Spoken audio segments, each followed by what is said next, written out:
Pensar en encontrar la muerte mientras haces lo que te apasiona es algo realmente escalofriante. En el video de hoy te mostraré la historia de un gran hombre que perdió la vida trágicamente mientras realizaba su actividad favorita. Un león de montaña fue el responsable de acabar con la vida de Mark Reynolds en el año 2004 en el condado de Orange, California. Quédate hasta el final para conocer todos los detalles sobre cómo sucedió este fatal accidente y, por supuesto, te damos la bienvenida una vez más a Desgracias Increíbles.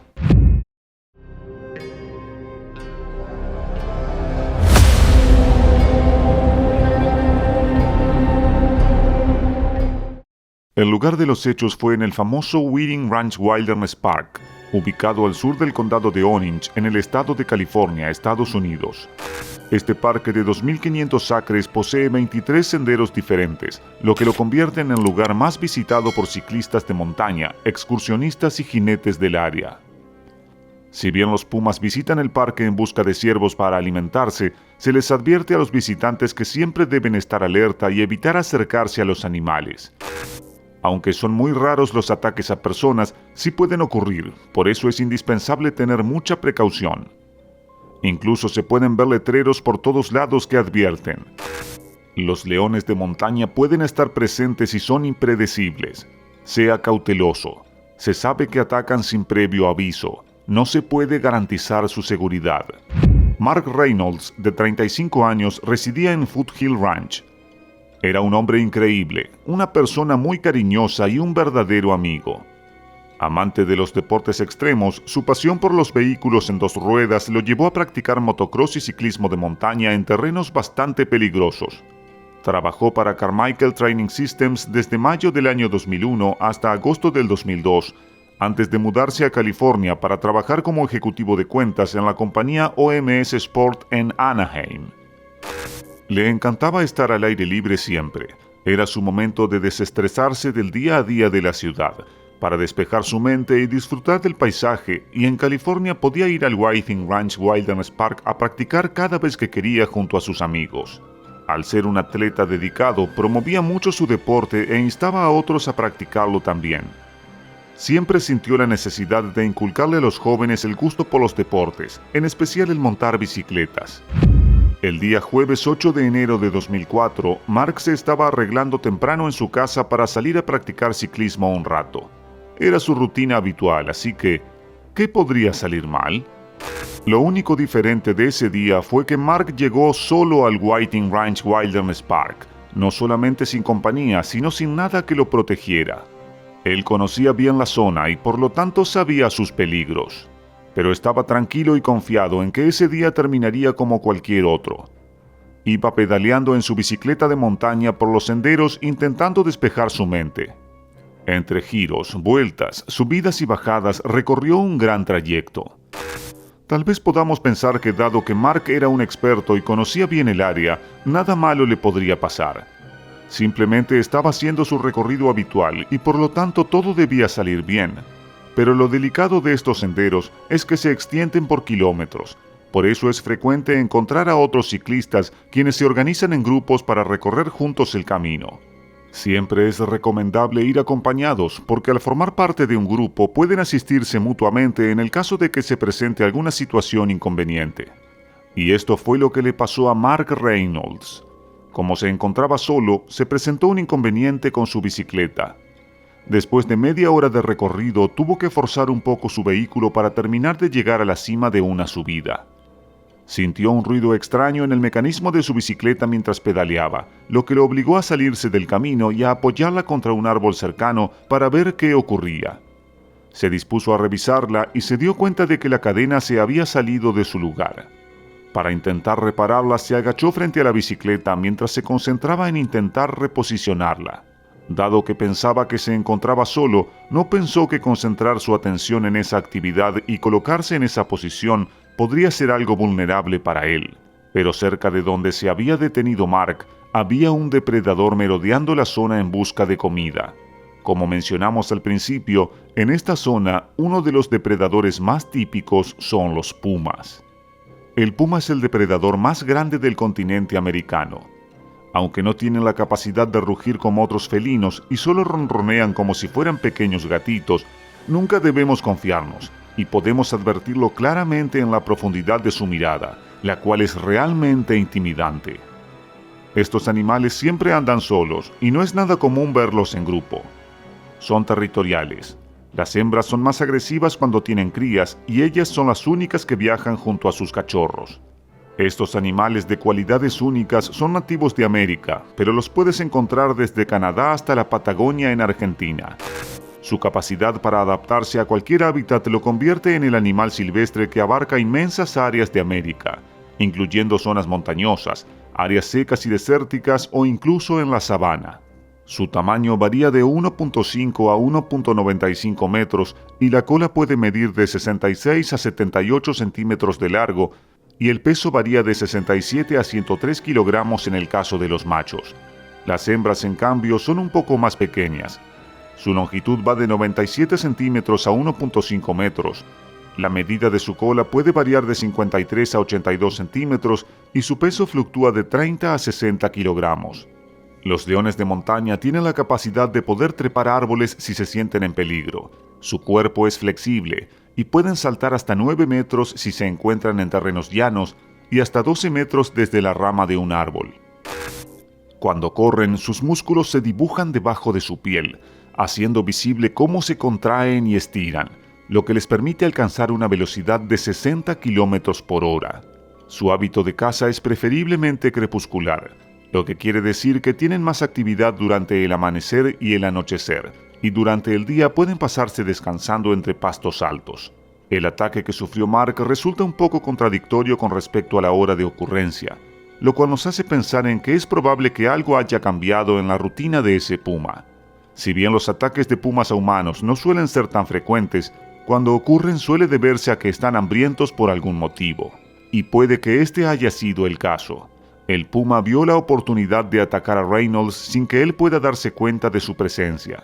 Se acercó de forma sigilosa y, aprovechando que Mark se encontraba de espaldas, corrió hacia él y lo embistió con la fuerza de sus musculosas patas y lo derribó clavándole las enormes garras en sus hombros, mordiéndole la cara y el cuello. Confundido por lo que estaba pasando, Mark intentó defenderse, pero fue en vano. Su instinto de animal carnívoro hizo que se quedara mordiendo su cuello hasta que dejara de moverse y de respirar. Tristemente, Mark no pudo contra la fuerza descomunal de aquel animal y sucumbió ante su terrible ataque. Una vez logrado su cometido, el puma arrastró el cuerpo de Mark hasta un lugar con vegetación para esconderse y para poder devorarlo sin interrupción alguna. Debido a que ellos no comen en donde atacan, siempre buscan la manera de resguardar a su presa. Pero, ¿cómo se dieron cuenta de la ocurrencia de aquel terrible accidente si Mark estaba solo y durante el ataque no había ningún ciclista cerca que pudiera escuchar sus gritos de auxilio? Bien, resulta ser que ese no fue el único ataque que ese puma llevó a cabo ese día. Como bien sabemos, el comportamiento de los grandes felinos es un tanto territorial, y más cuando se trata de proteger a su presa de otros posibles depredadores. En el transcurso de la tarde, dos jóvenes estaban llegando a Whiting Ranch Wilderness Park. Se trataba de Ann Hill, de 30 años, y su amiga Debbie Nichols.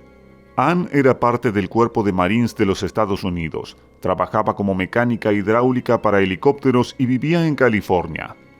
Al igual que Mark Reynolds, le apasionaba estar al aire libre y recorrer montañas y senderos practicando su deporte favorito, ciclismo de montaña, y estaba muy acostumbrada y con un gran entrenamiento físico para realizar esta práctica. Ambas jóvenes se prepararon para iniciar su recorrido y decidieron ir a su lugar favorito, Cactus Hill, un tramo estrecho, repleto de giros y vueltas. Después de una larga jornada laboral, para ellas estar ahí era sinónimo de relajación. Cada vez que iban allí con sus bicicletas, salían renovadas y felices por haber respirado aire puro, lo cual era gratamente reconfortante, no solo por estar en un ambiente natural tan desafiante, sino por haber podido probar sus destrezas al volante. Comenzaron juntas el recorrido a una velocidad bastante rápida, y mientras descendían, Ann, que iba delante, se topó con un ciclista a mitad del trayecto que estaba sentado a un lado del sendero. Ann se le acercó y le preguntó si todo estaba bien o si necesitaba ayuda. El hombre le dijo que estaba bien, pero que le parecía extraño ver una bicicleta abandonada a un lado del camino y que desde hace rato no aparecía su dueño. Ninguno de ellos sabía que se trataba de la bicicleta de Mark Reynolds, ni mucho menos acerca de lo que le había ocurrido. Solo la observaron y al no notar nada raro que llamara su atención, siguieron su camino. Ann se adelantó a gran velocidad dejando atrás a su amiga Debbie y al otro ciclista. El camino se volvió empinado y Ann ascendió bastante.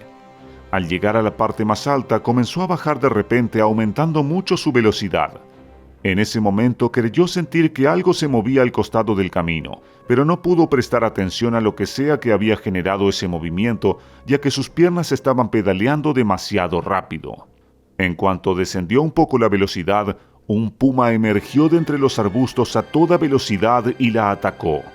El felino debía haberse movido a una velocidad de 60 km por hora, lo cual hizo que Ann se cayera al suelo.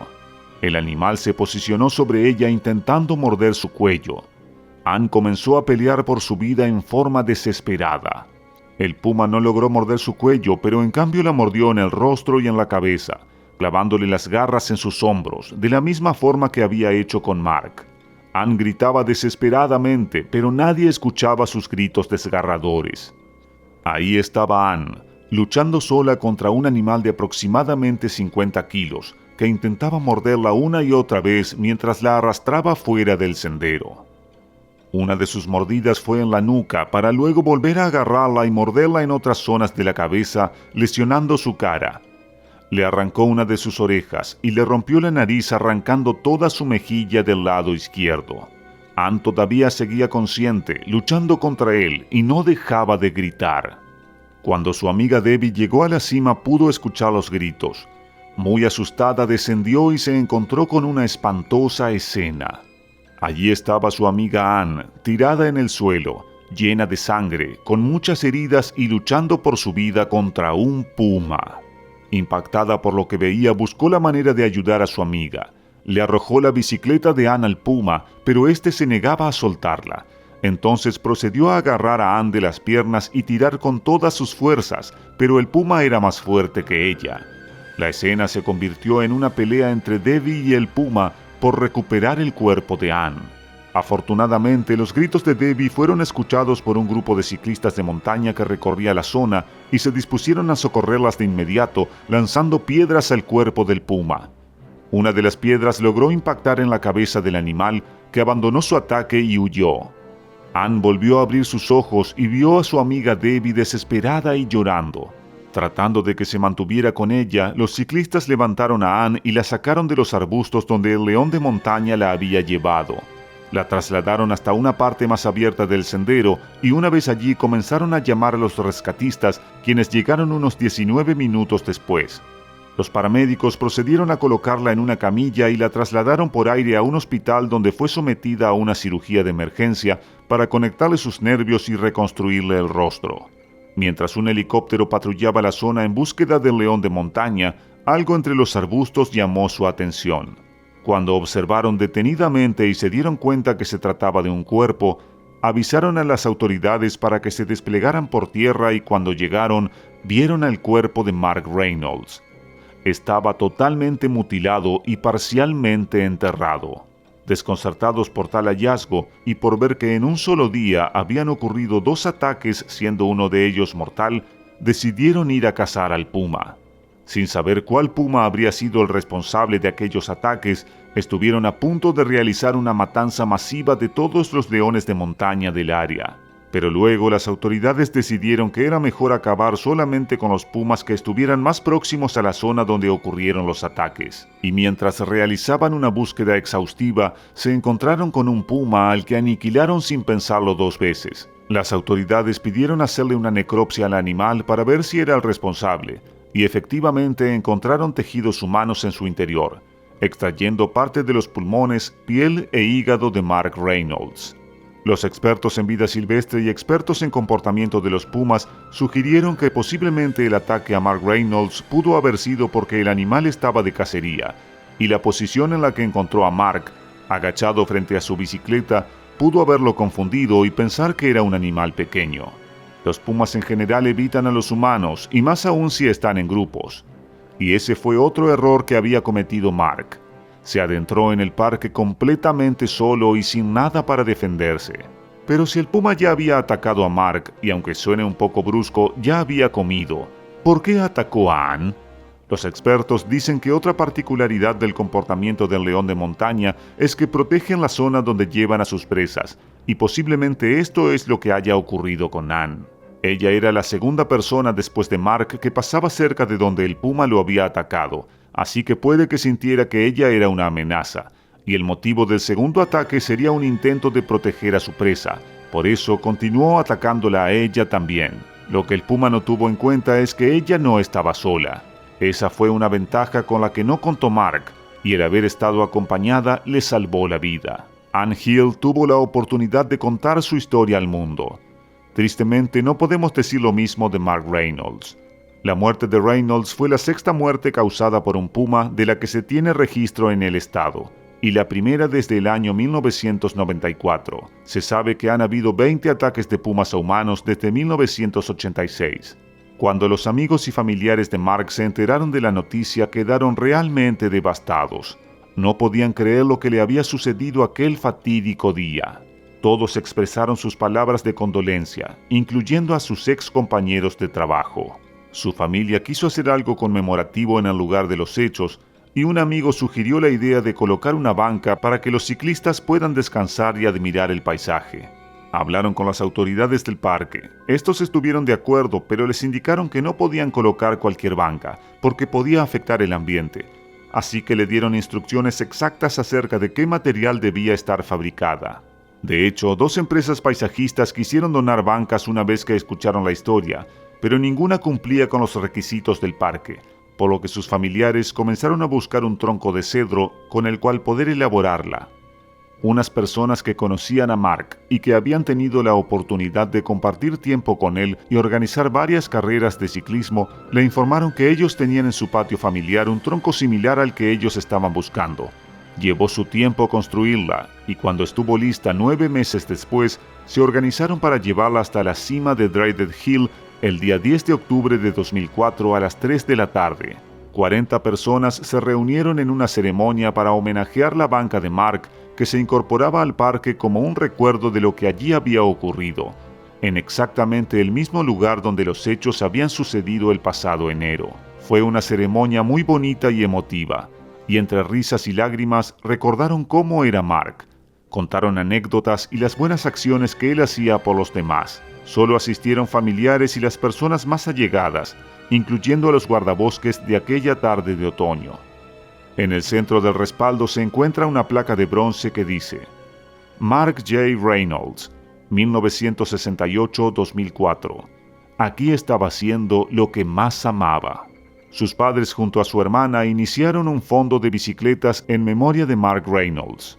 Ellos recordaban cómo Mark les pedía a los demás ciclistas que colaboraran, aunque sea con $1, para ayudar a los niños y jóvenes cuyas familias no podían permitirse comprar una bicicleta. Se ponía en contacto con las iglesias y trabajaba con ellas para poder contactar a los niños más desfavorecidos, y en la temporada navideña él mismo se encargaba de ponerse en contacto con cada niño y hacer la entrega personalmente de las bicicletas.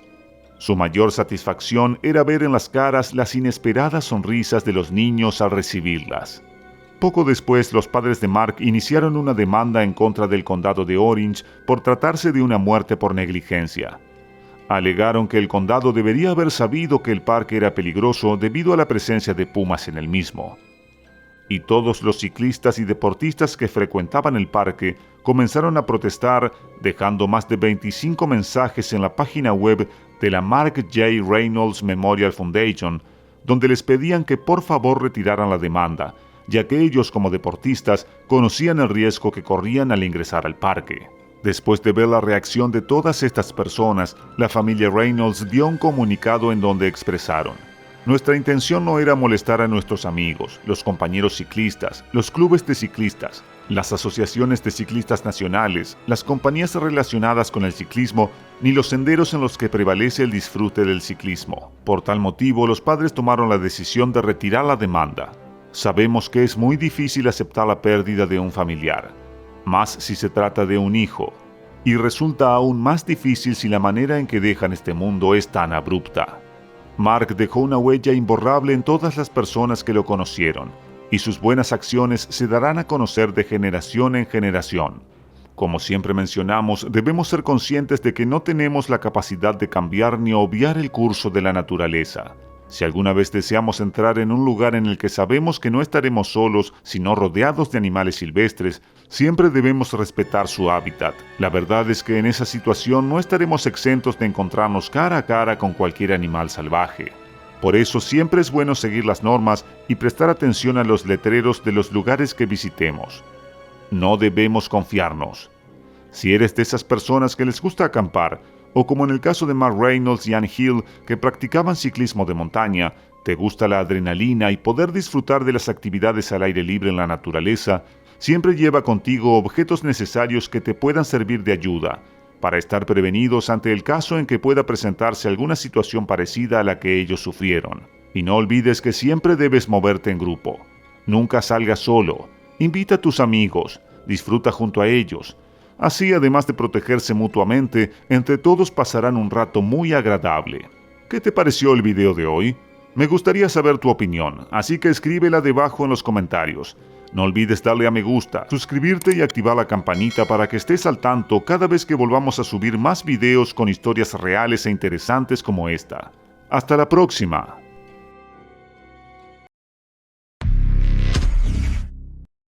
Lo último que esperaba Steve Irwin mientras grababa un video bajo el agua para el programa de televisión de su hija era ser apuñalado directamente en el corazón. Sin embargo, eso fue exactamente lo que ocurrió. Sus últimos momentos fueron dolorosos y horribles. Sus últimas palabras fueron: "Me estoy muriendo". La peor noticia que han oído los australianos y los amantes de los animales de todo el mundo en los últimos 20 años ha sido la trágica muerte del cazador de cocodrilos Steve Irwin. La razón era obvia. Era un auténtico defensor de los derechos de los animales y de la concientización sobre todo tipo de criaturas y animales que deambulan por nuestro planeta. Y era un personaje que todos querían por su acento único, su gran sonrisa, su actitud positiva sincera y su estilo de presentaciones. El tipo era realmente único y hasta el día de hoy nadie ha conseguido sustituirlo. Era sencillamente una auténtica leyenda. Su muerte fue también una enorme pérdida para el reino animal y los depredadores ápice en particular, porque nadie en este planeta ha mostrado al mundo entero la importancia y la verdadera belleza de estas criaturas y cómo coexistir con ellas. La tragedia ocurrió el 4 de septiembre de 2006. El mundo entero se conmocionó y los medios de comunicación enloquecieron con la noticia de que el famoso y legendario cuidador de zoológicos, conservacionista y célebre celebridad televisiva Steve Irwin moría a manos de una raya mientras filmaba en la Gran Barrera de Coral. Steve Irwin fue como un regalo para el mundo y los animales en particular, con más de 500 millones de fans incondicionales y al menos otros 1.000 millones de personas que siguieron sus aventuras, a menudo peligrosas, en la naturaleza y los océanos para educar a la humanidad sobre la vida salvaje y la magnificencia de la diversidad animal de nuestro planeta. Les gustaba incluso a sus críticos y nos hizo amar y respetar a los animales y la vida natural, y lo que es más importante, nos educó sobre el respeto a la naturaleza y el delicado equilibrio que debemos mantener para proteger nuestro planeta de la contaminación, el cambio climático y la deforestación. Probablemente recuerdes que fue un gran animador y aventurero que contribuyó de más formas de las que podemos imaginar a acabar con el miedo de la gente a los depredadores más peligrosos que existen. Un miedo que históricamente llevó a la gente a sacrificar en masa especies enteras y a erradicar ecosistemas enteros. Esta es la historia de los impactantes y aterradores últimos segundos de Steve Irwin.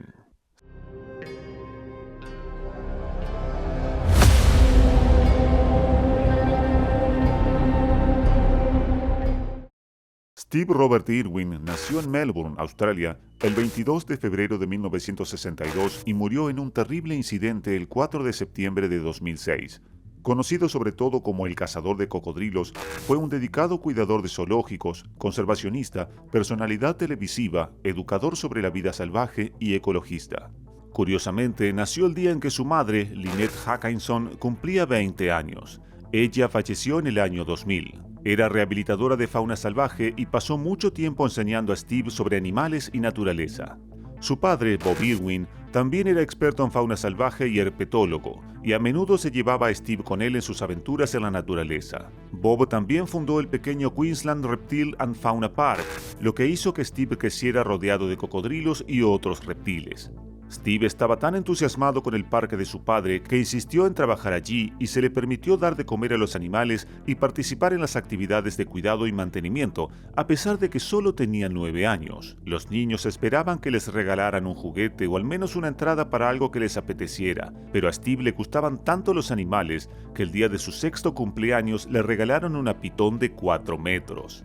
Desde el principio sus padres quedaron impresionados por su dedicación y habilidad para manejar cocodrilos, e incluso luchó con un cocodrilo cuando solo tenía 9 años. Eso sí, lo hizo bajo la supervisión de su padre, y por supuesto su madre no lo aprobó. Luchar con cocodrilos no es un deporte, sino una técnica de supervivencia que deben dominar quienes trabajan con cocodrilos para poder domar pacíficamente a estas bestias si se vuelven demasiado agresivas o intentan atacar a alguien o a otros animales en los refugios. Así que por favor, nunca intentes tal cosa, porque los cocodrilos son muy poderosos y tienen mandíbulas y dientes tan potentes que podrían causar graves daños en una fracción de segundo. Eso sí, los cocodrilos cerca del agua o dentro de ella pueden significar la muerte instantánea, ya que lo primero que hacen es intentar ahogar a su presa bajo el agua mientras la descuartizan. En caso de que un cocodrilo te agarre alguna vez a ti o a otra persona, la única forma de conseguir que te suelte es arrancarle los ojos repetidamente con toda la fuerza posible, porque es lo único que ha demostrado que funciona, y sus ojos son la única parte vulnerable que hace que suelten algo. Además, siempre es buena idea mantenerse alejado de los cocodrilos y de los lugares donde viven. Basta con recordar que la especie estuvo a punto de extinguirse en el pasado tras varios ataques a personas, y por supuesto en esos casos siempre fueron las personas quienes invadieron su espacio y los provocaron. Los cocodrilos son depredadores ápice, muy sigilosos y hábiles cazadores, y pueden hacer tambalear pequeñas embarcaciones, ya que pueden saltar fuera del agua y son enormes y pesan cientos de kilogramos. Creo que eso era exactamente lo que Steve Irwin decía siempre cuando manipulaba cocodrilos en su famoso programa. Respeta al antiguo depredador que existe desde antes de los dinosaurios y mantente siempre alejado de su territorio. También queremos añadir que si un cocodrilo corre hacia ti mientras estás en tierra, sal de allí tan rápido como puedas en línea recta, alejándote de él y no zigzaguees, porque él puede ser bastante rápido en los primeros momentos mientras ataca. Siempre que visites regiones peligrosas, sigue la señalización y las normas y pregunta, porque en algunos lugares como Luisiana, el norte de México, Texas y Florida, puede que haya pocos cocodrilos en comparación con Australia, pero allí hay millones de caimanes en casi todos los ríos y lagos, lagunas, canales y diversas masas de agua dulce que puedas imaginar. Y aunque se considera menos probable que los caimanes consideren presa a los humanos, son tan peligrosos como los cocodrilos y tienen casi el mismo aspecto. La única diferencia es que los caimanes no viven en aguas saladas, mientras que los cocodrilos viven en aguas saladas cerca de océanos y mares de aguas cálidas. Y por cierto, estas bestias no se pueden domesticar, por lo que incluso en cautividad y en recintos cerrados siguen siendo depredadores y pueden estallar en cualquier momento.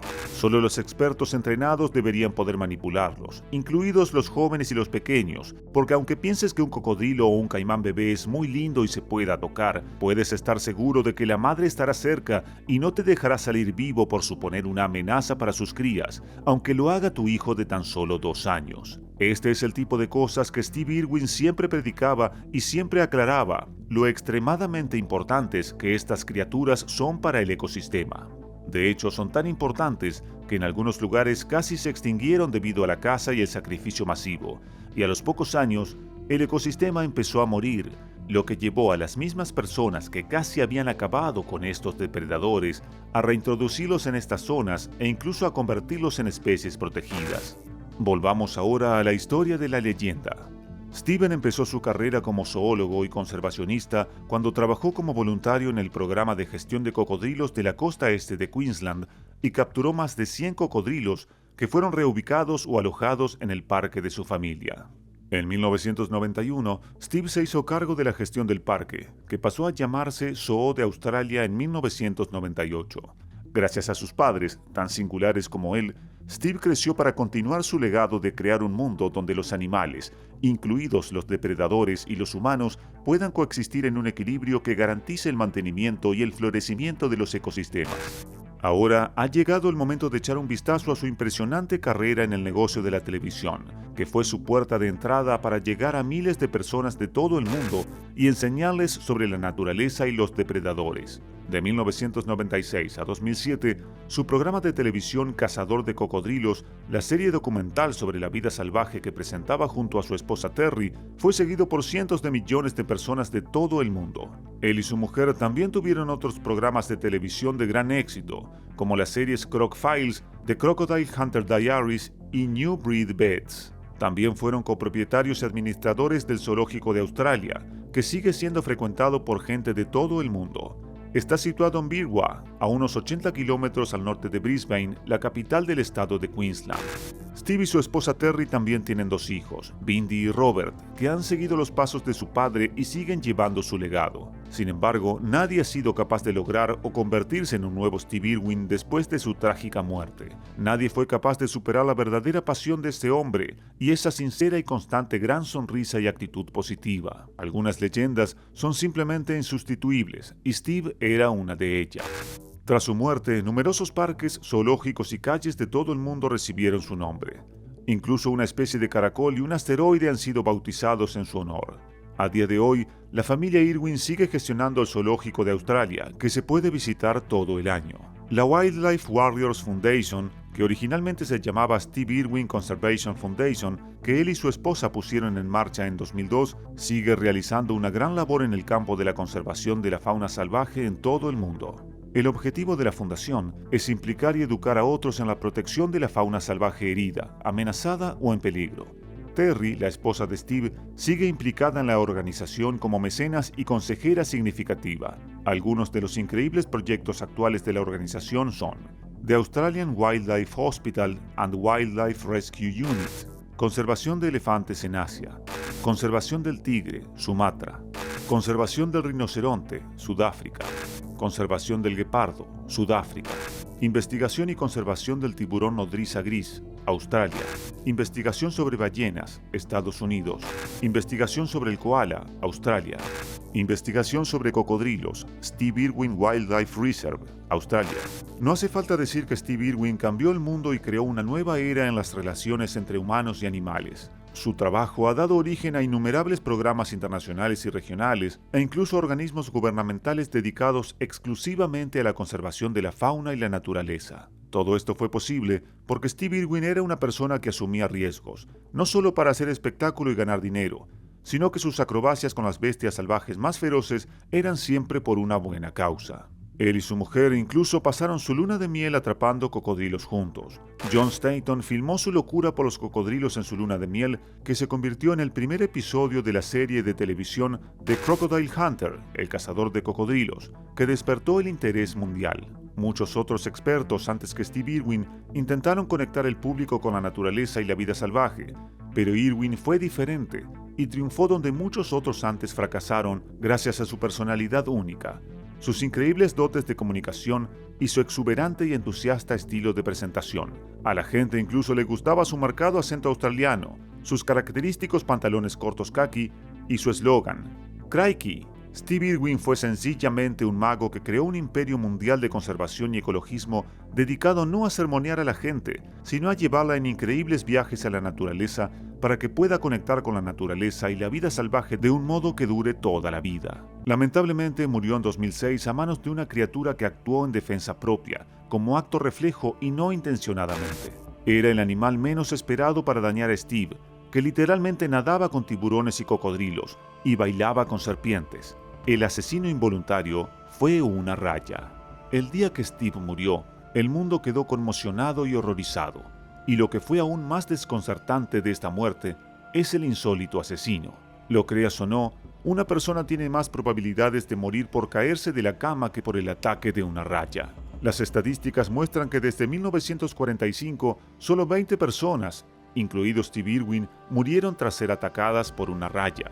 Las rayas son un tipo de pez, aunque sus cuerpos anchos y planos sugieren que no son ni remotamente peces, porque como ya sabes, Nuestros océanos están llenos de criaturas de aspecto misterioso que parecen más extraterrestres y de otro mundo que peces. Sorprendentemente, las rayas también están emparentadas con los tiburones y, al igual que sus primos tiburones, no tienen huesos. En su lugar, sus cuerpos están sostenidos por un cartílago similar al material que se siente dentro de la punta de la nariz y la endurece. Son animales carnívoros. Pueden vivir hasta 25 años, medir hasta 2,5 metros de ancho y pesar hasta más de 350 kilos. Su inmensa anchura les da un aspecto redondeado y bastante plano.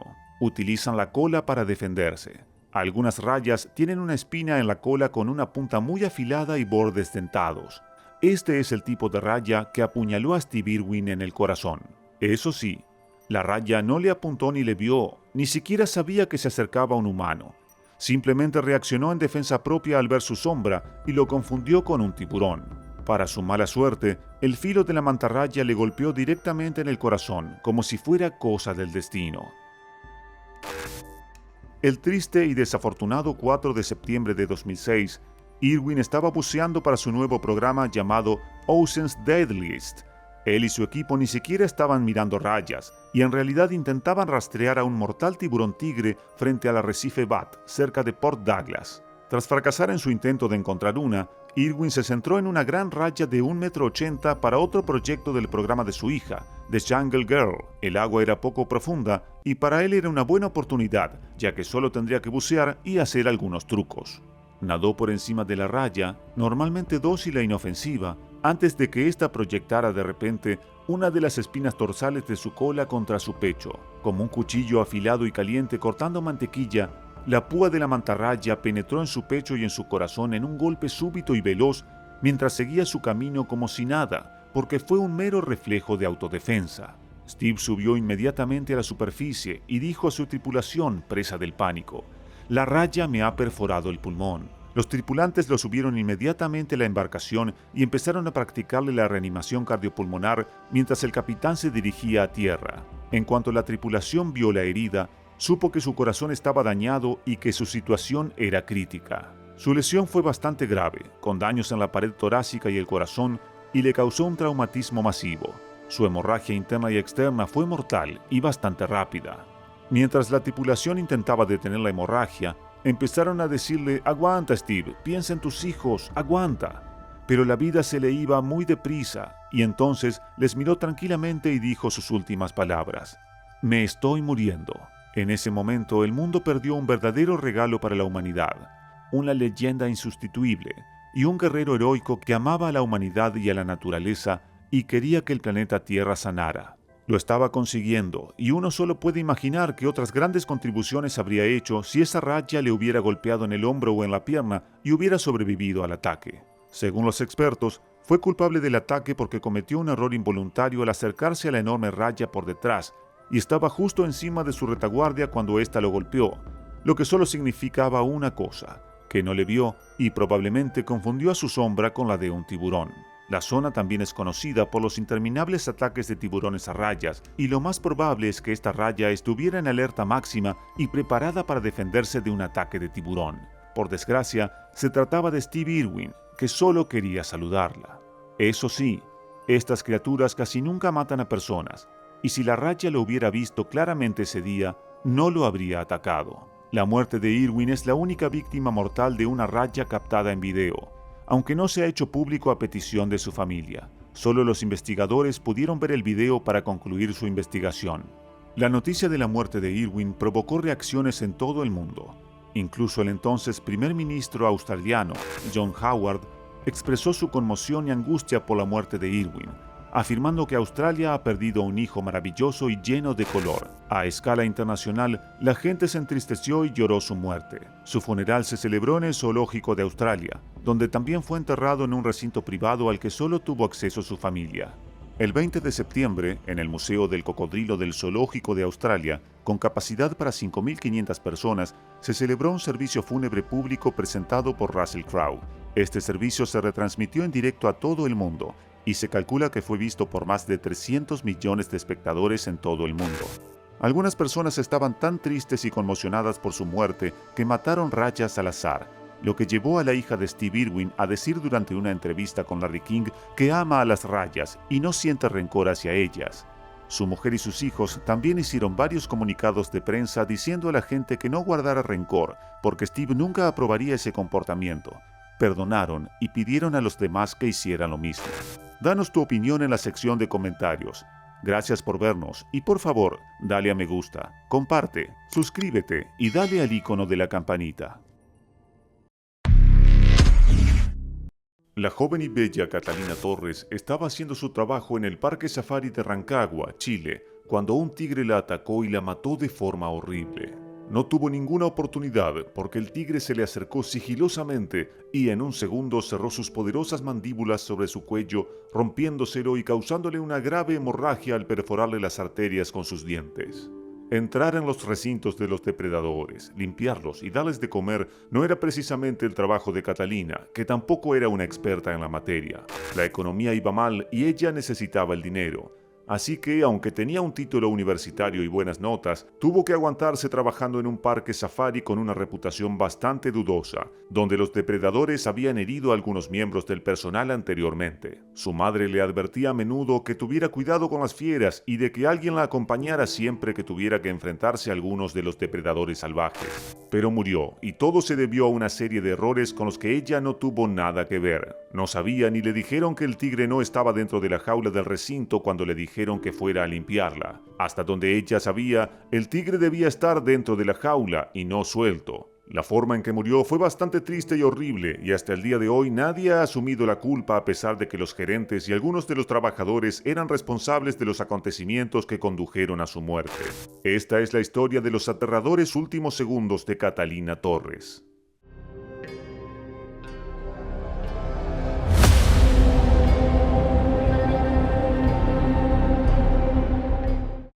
Catalina Torres Ibarra, de 22 años, era joven, alegre, feliz, simpática y una buena chica cristiana con un futuro brillante. Amaba a su familia y pasaba mucho tiempo con ellos, e incluso daba la mitad de su sueldo a su madre para ayudarla con los gastos de la vida. Soñaba con viajar por el mundo y aprender a hacer snowboard. Sus amigos la describían como un ángel que nunca le haría daño a una mosca. También le encantaban los animales y cantaba a menudo mientras trabajaba en el parque safari. Era licenciada en gestión de hostelería, pero solo le ofrecían trabajos de secretaria. De hecho, aceptó uno de estos trabajos antes de dejarlo porque pensaba que su jefe estaba más interesado en su aspecto y pretendía más tener una relación personal con ella que en su desempeño como secretaria. Así que dejó el trabajo y no pudo conseguir otro en su área de conocimientos, y al final no tuvo más remedio que aceptar trabajar en el parque safari. Para su consternación, al principio el parque le ofreció trabajos que consistían en una combinación de tareas de guía de turistas por el parque y algo de trabajo de oficina cuando era necesario. Sin embargo, el parque tenía problemas económicos y escasez de personal, por lo que la descripción de su trabajo se amplió para ayudar con algunas tareas excepcionales dentro del parque. También era la única forma de ganar dinero extra, ya que el sueldo era bastante bajo. Cuando alguien se enfermaba o no se presentaba a trabajar o renunciaba, ella tenía que sustituirlo y por desgracia eso significaba que tenía que limpiar algunos recintos de los animales y repartir comida para ellos. Aunque a Catalina le gustaban los animales, no era una gran fan de los depredadores como leones, lobos, osos y tigres, entre otros. Su alma bondadosa no podía soportar la mirada penetrante, afilada y aterradora de estos depredadores.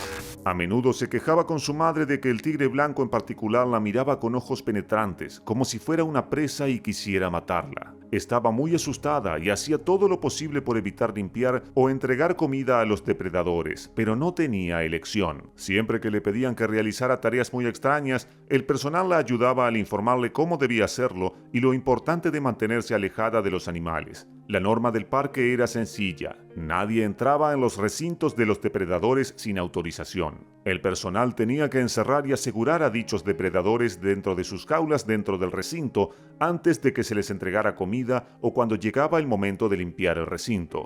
Por desgracia, el día en que mataron a Catalina ocurrió algo misterioso. El personal estaba convencido de que el tigre estaba dentro de la jaula y por eso dio el visto bueno a Catalina para que entrara a limpiarla. Pero el tigre no estaba en la jaula y la pobre Catalina ni siquiera vio que la atacaba por detrás. Solo sintió el poder de sus grandes mandíbulas sobre su cuello, que se rompió cuando sus largos y afilados dientes se clavaron profundamente en ella. Probablemente murió en cuestión de segundos. Antes de seguir adelante, tenemos que dejar algunas cosas claras, porque esta historia, como muchas otras relacionadas con depredadores, puede hacer que odies a los tigres, pero por favor, no lo hagas. Está bien tener miedo de los tigres, y deberías tenerlo, porque son depredadores feroces y mortales, pero es simplemente su naturaleza y no pueden cambiarla. Son como todos los demás depredadores. Ellos matan para comer, pero a diferencia de muchos otros, los tigres no dudarían en comerse a un ser humano, como hacen todos los grandes felinos. También son especies en peligro. Varias especies de tigres se han extinguido en los últimos 100 años. En la actualidad, las 6 especies de tigres que quedan están en peligro de extinción y algunas están a punto de desaparecer, como los tigres blancos, como el que mató a Catalina Torres. De hecho, deberíamos sentir lástima por los tigres porque casi no queda ninguno en estado salvaje en todo el planeta. Los tigres son el felino o tipo de gato más grande del mundo, y su tamaño puede alcanzar los 3 metros de longitud en el caso de los machos, mientras que las hembras suelen ser más pequeñas, con una altura de hasta 1.2 metros. Aunque parezca mentira, solo quedan unos 4.500 tigres en libertad en todo el planeta. Hubo un tiempo en que millones de tigres recorrían todos los continentes y eran los verdaderos reyes de la naturaleza. En los últimos 30 años se han invertido inmensos esfuerzos en rescatar de la extinción a estas hermosas criaturas mortíferas. Como resultado, hoy en día hay unos 8.000 tigres en cautiverio en numerosos parques safari y zoológicos. Desgraciadamente, a pesar de todos los esfuerzos por mantener al menos unos cuantos miles de tigres, hay informes de expertos que afirman que no quedará ningún tigre en el mundo a finales de siglo, si no ocurre antes. Por eso, el tigre blanco que mató a Catalina Torres fue mantenido con vida y no sometido a eutanasia. Son especies protegidas, y la única solución para mantenerlas vivas es evitar que se produzcan incidentes de este tipo. Los parques safari son quizá los únicos lugares del planeta que representan una esperanza para los tigres y podrían salvarlos de la extinción, porque gestionan programas de adopción, rehabilitación y cría. Sin embargo, no todos los parques son iguales, ni tienen una buena gestión ni una financiación razonable. El Parque Safari, donde mataron a Catalina, es uno de los lugares conocidos por tener un cierto grado de negligencia y falta de apoyo financiero que afectaron a sus operaciones y probablemente condujeron a los errores que provocaron la muerte de Catalina. El Parque Safari se encuentra en Rancagua, Chile. Es mundialmente conocido por ofrecer una de las experiencias zoológicas más espectaculares. Muchos turistas que visitan Chile cada año visitan este gran parque, y no ha habido informes de incidentes con los clientes. Sin embargo, no se puede decir lo mismo del personal que trabaja allí. Es bastante famoso a pesar de que cuenta con una colección de especies más bien pequeña que procede principalmente de animales rescatados, incluidos depredadores. Hoy en día solo quedan unos pocos tigres blancos en el mundo, y si alguna vez vas a Chile, seguro que puedes ver uno en el Parque Safari. La mayoría de los animales del Parque Safari deambulan libremente por los amplios recintos prospectivos, donde los visitantes pueden interactuar con ellos montados en camionetas equipadas con jaulas para proteger a los clientes. Leones, tigres, jaguares y otros depredadores pueden saltar sobre estos camiones y se les puede ver intentando alcanzar a las personas que van dentro. Es una experiencia aterradora y al mismo tiempo asombrosa, porque se puede estar literalmente a escasos centímetros de estos depredadores salvajes, pero a salvo y seguro.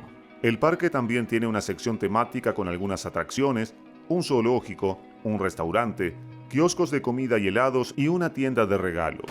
El Parque Safari también es conocido por su contribución a la conservación de varias especies nacionales y por acoger y rehabilitar animales heridos. El recinto del tigre blanco no es demasiado grande y solo se puede ver a la criatura desde detrás de la valla. Este tipo de tigre está en peligro de extinción, por lo que no se suelta en los recintos más grandes que se utilizan como safari en coche. Ha habido algunas quejas sobre el Parque Safari porque no estaba en muy buen estado y se descuidó un poco en el pasado. Sin embargo, lo que mucha gente no entiende es que estos parques suelen estar mal financiados, no reciben ninguna ayuda económica y dependen de los visitantes y turistas para mantenerse a flote. Otro dato importante es que los parques safari no son zoológicos al uso, sino más bien reservas de animales salvajes y suelen tener programas de conservación con animales en peligro de extinción. Por ello, gran parte de los beneficios de estos parques se destinan a operaciones y a proteger y rehabilitar animales. Así que en la mayoría de los casos son como organizaciones benéficas pero para animales, y por tanto sufren la falta de fondos que al final afecta a muchas de las especies protegidas y también puede provocar escasez de personal e incidentes. Estos parques también suelen ser blanco de activistas que exigen que se libere a los animales. Lamentablemente, lo que muchos de estos activistas no saben es que sin estos parques, muchas especies amenazadas se habrían extinguido hace mucho tiempo.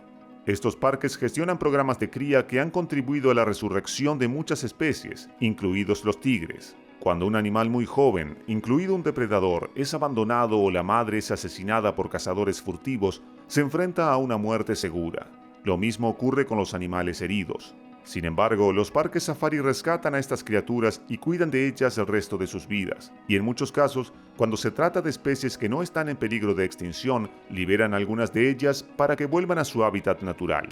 Así pues, los parques safari no son malvados, y a diferencia de la mayoría de los zoológicos, en realidad son organizaciones benéficas para los animales y trabajan por una causa noble. Debemos advertirle que los depredadores de los parques safari y zoológicos siguen siendo depredadores y no están domesticados. No dudarán en matarte e incluso comerte si te adentras en su territorio o recinto. Ni siquiera intentes colgar la mano al otro lado de la valla o cerca de un depredador mientras estés de safari o visitando un zoológico, porque en la mayoría de los casos, estos depredadores pueden arrancarte la mano o el brazo de un rápido mordisco. Veamos ahora los detalles del horrible y mortal ataque de un tigre blanco a Catalina Torres. El 6 de agosto de 2021, Catalina Torres se levantó temprano. Ayudó a su madre a preparar el desayuno para sus hermanos pequeños antes de que fueran al colegio y se fue a trabajar al parque safari. Ese día en particular no había una gran afluencia de público, con casi ningún turista visitando el parque, lo que significaba que ella tenía que hacer algo de papeleo, pero no había papeleo atrasado que hacer.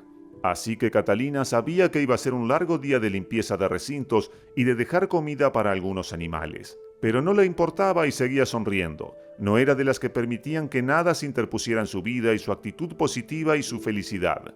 Pronto su supervisor le ordenó que fuera a limpiar el recinto de los tigres blancos. Esto suele significar que el tigre está dentro de la jaula y no deambulando libremente por el recinto. Por desgracia, Catalina era una chica inocente y bastante ingenua que confiaba ciegamente en la gente, por lo que supuso que el tigre estaba encerrado en la jaula dentro del recinto, porque de lo contrario, sus superiores no le pedirían que entrara allí. Desgraciadamente, el personal responsable de la seguridad del tigre en la jaula también sabía que ella se dirigía a limpiar el recinto, pero por alguna razón, ellos también supusieron que el tigre estaba seguro en la jaula. Cuando Catalina llegó al recinto, miró dentro y no encontró ni rastro del tigre, así que supuso que estaba a salvo y entró. Lo que no sabía era que el supervisor y el personal estaban equivocados, porque el tigre no estaba en la jaula, sino escondido detrás de algunos árboles y arbustos en modo de caza, mirando fijamente a Catalina mientras ella se acercaba y entraba. Apenas se había adentrado unos metros en el recinto cuando el tigre de 130 kilos la atacó por la espalda, clavándole sus poderosas mandíbulas y dientes en el cuello y tirándola al suelo. No hubo lucha y Catalina no pudo gritar porque los tigres siempre dirigen el primer golpe hacia el cuello de su presa para rompérselo y matarla al instante. Por desgracia, Catalina probablemente ya estaba muerta cuando cayó al suelo, ya que la sangre brotaba a borbotones de su cuello.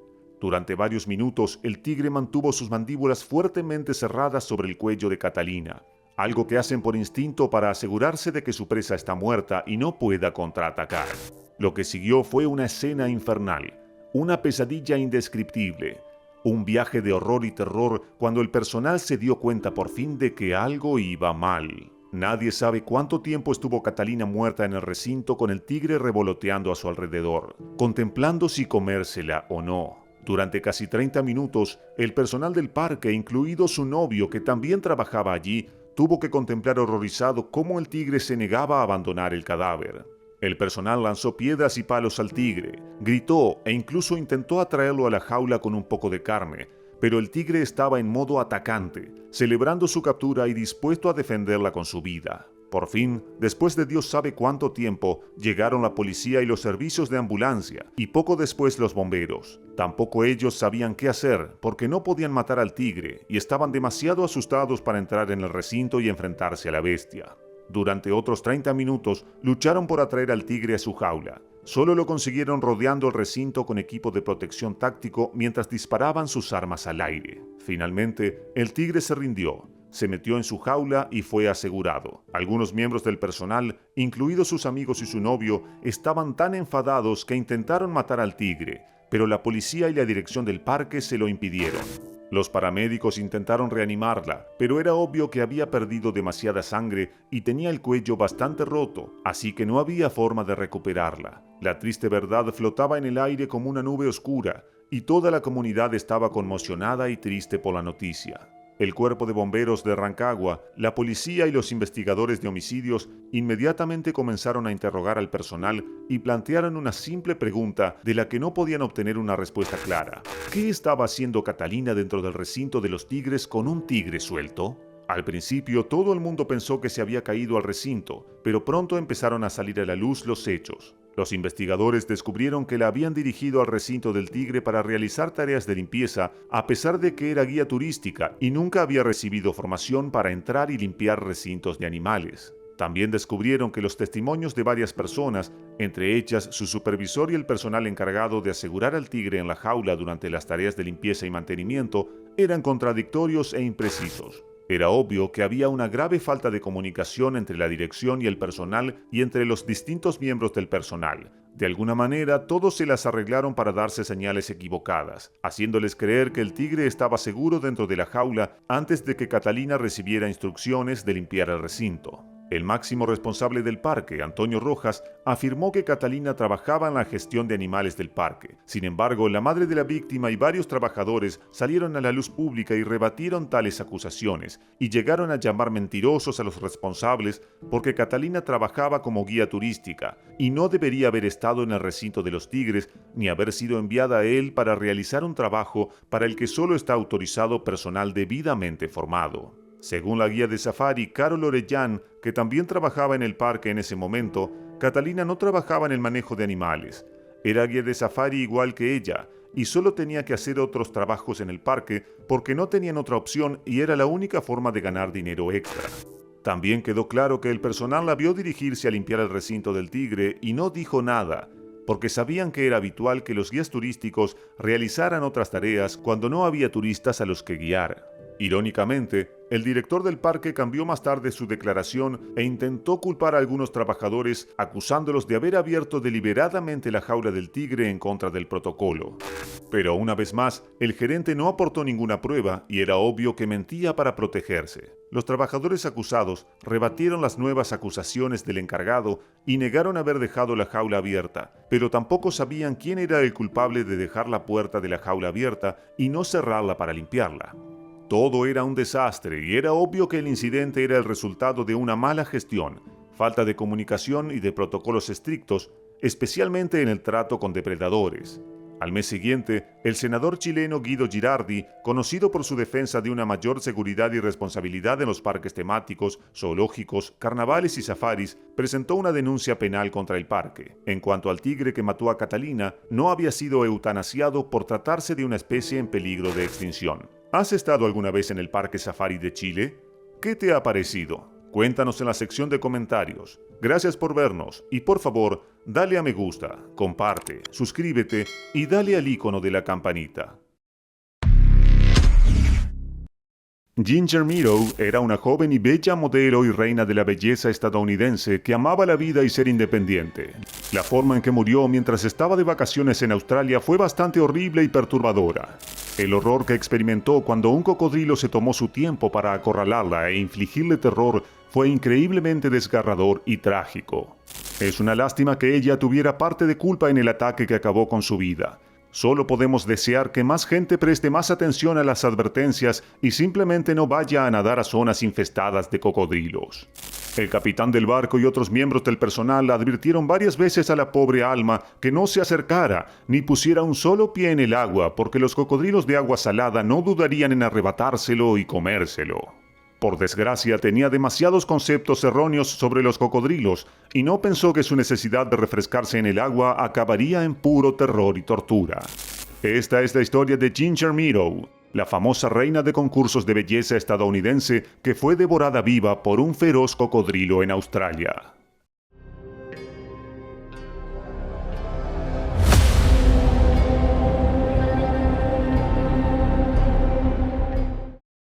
Ginger Meadow, de Colorado, Estados Unidos, no era una modelo promedio. No perseguía la fama, sino que la fama la perseguía a ella, y las revistas de modelos mejor pagadas solían ir tras ella para hacerle unas cuantas fotos porque era guapa y tenía una sonrisa increíble. Tampoco le importaba el dinero y no dudaba en trabajar en empleos normales, y desde luego no permitía que un tipo rico o famoso se adueñara de su vida y la reclamara como una especie de esposa trofeo o amante. Era emprendedora, muy trabajadora y le encantaba leer. Por desgracia, también le gustaba demasiado ver películas y se dejaba fascinar e intrigar con facilidad. Así lo demuestra su fascinación por películas como Cocodrilo Dundee, motivo por el que decidió viajar a Australia para pasar unas vacaciones que acabaron trágicamente con su vida. Sus amigos la describían a menudo como una chica muy dulce, con un gran corazón y mucha sabiduría, y también con personalidad, porque era una de esas modelos que no permitía que el modelaje se convirtiera en su vida ni que ninguna agencia de modelos la controlara. Le encantaba ser una mariposa libre y viajaba a menudo. Incluso no dudaba en aceptar trabajos esporádicos mientras viajaba para ahorrar dinero y conseguir alojamiento gratis. Entendemos por qué le fascinó la película Cocodrilo Dundee y se fue a Australia a vivir el momento y explorar. Al fin y al cabo, todo el mundo estaba intrigado por la película más taquillera. Esta comedia de acción se desarrolla principalmente en el interior de Australia. Está protagonizada por Paul Hogan como el curtido Mick Dundee y la actriz estadounidense Linda Kozlowski como la reportera Sue Charlton. Lo que realmente hizo que gente como Ginger Meadow se enganchara a esta película es que se inspiraba en las hazañas reales del bosquimano Rod Ansel, que se hizo famoso por su historia de supervivencia cuando permaneció 56 días con suministros limitados en el desierto y se convirtió en noticia en todo el mundo. A la gente le gustó tanto la película que se convirtió en la más taquillera de todos los tiempos en Australia, la película australiana más taquillera en todo el mundo y la segunda película más taquillera en Estados Unidos en 1986. Ginger Meadow era tan fan de la película que quería vivir una aventura similar. Por desgracia, cuando el cocodrilo la atacó, no tenía a su versión de Cocodrilo Dundee para rescatarla. Tal vez sea un recordatorio de que lo que vemos en las películas debe quedarse en las películas y no debemos salir a imitarlo en la vida real, por muy interesante e intrigante que sea. Después de todo, Ginger Meadow hizo caso omiso de las advertencias y saltó a aguas extremadamente peligrosas por estar infestadas de cocodrilos. Una acción que podría haber sido impulsada por su fascinación por lo que sucedió en aquella película, en donde Sue se había sentido ofendida por la afirmación de Mick de que ella era incapaz de sobrevivir sola en la intemperie. Así que ella decidió salir sola para demostrarle que estaba equivocado. Tomó su rifle y salió, aunque Mick la siguió para asegurarse de que estaba bien. Pero cuando se detuvo en un río para recoger agua, fue atacada por un gran cocodrilo, pero al instante fue rescatada por Mick. Esto hace que uno se pregunte si Ginger Meadow era tan ingenua como para pensar que, aunque la atacara un cocodrilo, aparecería un apuesto caballero que la rescataría y acabaría en un drama romántico en el magnífico interior salvaje australiano. Y no estamos exagerando. Muchas personas desarrollan fantasías. Bueno, casi todos lo hacemos. Así que, aunque Ginger era una chica dura, podría haberse dejado llevar por una fantasía cuando saltó hacia su muerte. Su historia fue realmente tan difícil de entender porque después de que sus restos fueran encontrados al día siguiente del ataque, un cocodrilo diferente trató de saltar en el barco que trasladaba lo que quedaba de ella en una bolsa y trató de arrebatarlo. Les contaré más sobre esta locura dentro de un rato. Veamos primero el incidente con más detalle y algunos de los relatos de los testigos, bastante inquietantes, porque aunque parezca mentira, Ginger no se tiró al agua sola, sino que su valiente acción de intentar alejarse la convirtió en presa fácil y quizás sin quererlo salvó literalmente a la otra mujer que la acompañaba. A principios de marzo de 1987, Ginger Meadow, de 24 años, estaba intrigada y fascinada por la película Cocodrilo Dundee, y como ya estaba planeando unas divertidas vacaciones en un lugar cálido, decidió ir a Australia y de allí a Papúa, Nueva Guinea. Era una especie de mochilera y tenía en mente simplemente experimentar cosas trabajando en lugares en los que se alojaba a cambio de alojamiento gratuito y demás, así que su elección fue alojarse en albergues para mochileros y conocer a gente de todo el mundo. No quería alojarse en hoteles lujosos, donde los guías turísticos les muestran el país y de paso los incentivan a gastarse miles de dólares a la semana. Según sus amigos, ella pensaba seguir viajando durante meses e incluso un año. De todos modos, Ginger llegó a Australia a mediados de febrero y se lo estaba pasando en grande viajando de una ciudad a otra, a menudo junto con otros viajeros optimistas que también buscaban emociones y verdaderas experiencias en esas remotas tierras. A principios de marzo se encontraba en Perth y conoció a Jane Burchett, con la que entabló amistad. Pocos días después, Jane le dijo que podía unirse a su grupo de trabajo como ayudante de chef en el lujoso yate Lady G, donde podría disfrutar de todo gratis, conseguir algo de dinero por su trabajo y también que la llevaran a su próximo destino. El Lady G era un superyate de 40 metros de eslora con muchas comodidades de lujo y capacidad para 12 invitados más 10 tripulantes. También era bastante caro alquilarlo, $10,000 a la semana. Ni hace falta mencionar que Ginger tuvo mucha suerte de que la llevaran y la alojaran gratis en esta belleza de embarcación. A Ginger le entusiasmó la idea y no podía creer que pasaría un par de semanas en un famoso yate de lujo cuyo alquiler costaba tanto dinero y que además podría visitar algunos lugares famosos de difícil acceso y adentrarse en las remotas costas australianas a las que solo se puede acceder en barco. Así, pronto se encontró en el lujoso barco Lady G trabajando como ayudante de chef junto a su amiga, la chef Jane Burchett, que también era nueva en el yate. El personal y el capitán eran muy amables.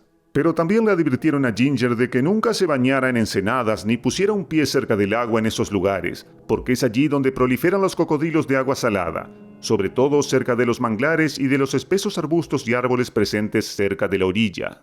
Le dijeron que, a diferencia de los caimanes, los cocodrilos buscan y cazan activamente a los humanos e incluso los perciben como presas fáciles, y que no debía subestimar a un cocodrilo ni hacer caso omiso de las advertencias. Este era el procedimiento habitual en el yate para mantener a salvo a los huéspedes y a la tripulación. Se sentía un poco frustrada porque nunca le permitían bañarse en esos lugares, porque a diferencia del mar abierto, el agua de esos sitios siempre era clara, tranquila, poco profunda y bastante tentadora. Tampoco podía creer lo serios que eran la tripulación y el capitán sobre los peligros que planteaban los cocodrilos. Pero tenían razón y no querían que le pasara nada malo. Así que a menudo le decían que los cocodrilos podían acercarse en una fracción de segundo, y ella no sobreviviría para contarlo. Ella les contestaba bromeando: «Sí, lo sé, ya me lo han dicho como 1,000,000 de veces». El trabajo y el viaje en el yate fueron una bendición del cielo.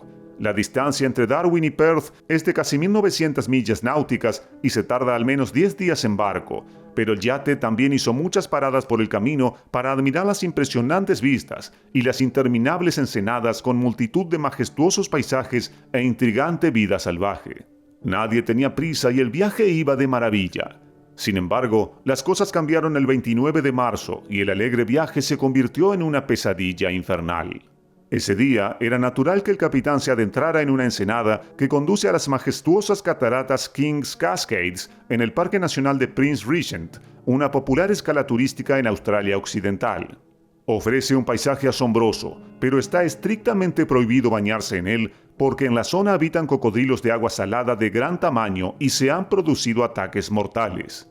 No obstante, observar cocodrilos a salvo desde un barco es una de las emociones de visitar el Parque Nacional Prince Regent, y muchos yates y barcos con turistas visitan la zona durante todo el año. Aquella tarde, justo después de servir el almuerzo, todos a bordo del barco estaban pasando el rato y pasando una tarde en calma. Hacía calor y a Ginger se le ocurrió darse un chapuzón. El agua allí siempre está tranquila y clara, y las cataratas son atractivas. Era difícil resistirse. Ginger consultó a su amiga Jane y las dos no pudieron resistirse a la idea de refrescarse en el agua e intentar escalar las cercanas cascadas de King Cascades. Sin embargo, dudó al principio porque recordaba que el capitán del barco, Bruce Fitzpatrick, y otros miembros de la tripulación habían dicho en numerosas ocasiones que nadie podía nadar y ni siquiera meter un pie en el agua, porque había cocodrilos de agua salada por todas partes y no dudarían en matar y comerse a cualquiera que lo intentase. Sin embargo, las dos decidieron que era seguro y que merecía la pena intentarlo. Saltaron a las aguas infestadas de cocodrilos y empezaron a nadar hacia la cascada. Mientras nadaban y se acercaban a la pared, el patrón, Bruce, estaba a punto de gritarles y pedirles que regresaran inmediatamente al yate cuando vio que se les acercaba un enorme cocodrilo de 4 metros. Se asustó e inmediatamente empezó a gritarles, pero era demasiado tarde, porque el cocodrilo ya se había fijado en las damas. Estaba en modo de caza y en busca de comida. Entonces le gritó a la tripulación que pusieran el barco en marcha para ir a rescatar a las damas. Pero eso tampoco fue fácil, porque el gran barco anclado tarda al menos 10 minutos en desanclarse y moverse. El capitán tampoco era aficionado a las armas y no tenía ningún fusil en el barco. Ninguno de los miembros de la tripulación se atrevió a hacerse el héroe y saltar al agua, porque sabían que tal acción significaría que otra persona podría necesitar ser rescatada. Sin embargo, utilizaron algunos objetos para salpicar el agua mientras gritaban en un intento de distraer al cocodrilo de Ginger y Jane. Pero todo sucedió tan rápido que no pudieron hacer gran cosa, porque lo que ocurrió a continuación duró menos de 2 minutos.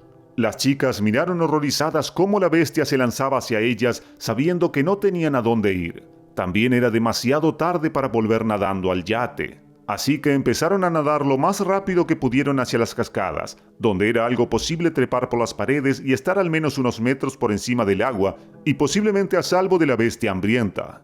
El agua era poco profunda en el borde de la cascada, y solo hasta la cintura, y no era tan fácil de escalar como las dos señoras pensaban, porque era simplemente demasiado húmedo y resbaladizo, y no eran buenas escaladoras.